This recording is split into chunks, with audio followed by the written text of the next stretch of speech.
Long ago, in a quiet kingdom surrounded by gardens and tall castle walls, there lived a gentle prince.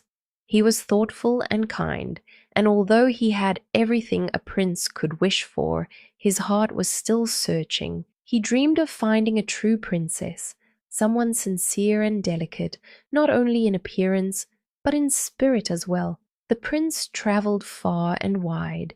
He visited distant lands, crossed peaceful valleys, and met many princesses along the way. They were all polite and graceful, yet something never felt quite right.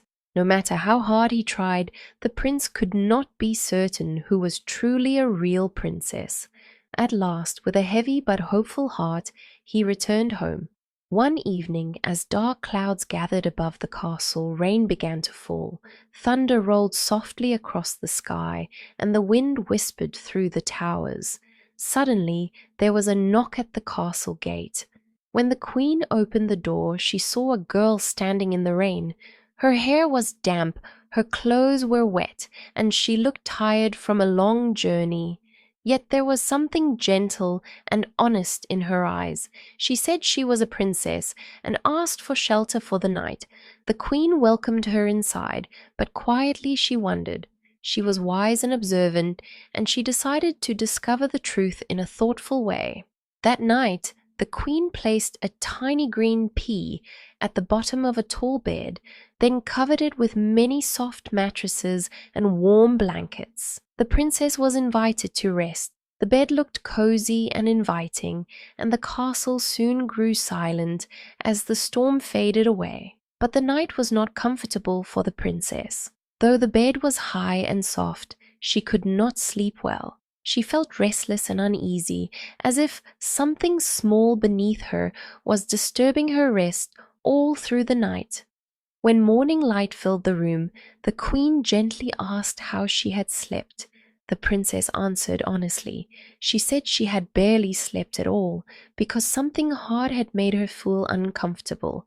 The queen smiled quietly. She now knew the truth. Only a true princess, with a sensitive and sincere nature, could feel something so tiny beneath so many layers. The prince was filled with joy. At last he had found the true princess he had been searching for. Soon the prince and the princess were married, and their wedding was filled with warmth and happiness. The little green pea was carefully kept, remembered as a small thing that revealed a great truth. And so, the prince and the princess lived happily together, not because of wealth or appearances, but because honesty and sensitivity had brought them together. This story reminds us that true qualities are often hidden beneath the surface. Kindness, honesty, and sensitivity may seem small, but they have the power to reveal who we truly are. The lesson of this fairy tale is simple and gentle. Being true to yourself matters more than trying to appear perfect. Real worth is not shown by fine clothes or grand words, but by sincerity, awareness, and a kind heart. Sometimes the smallest things can tell the biggest truths.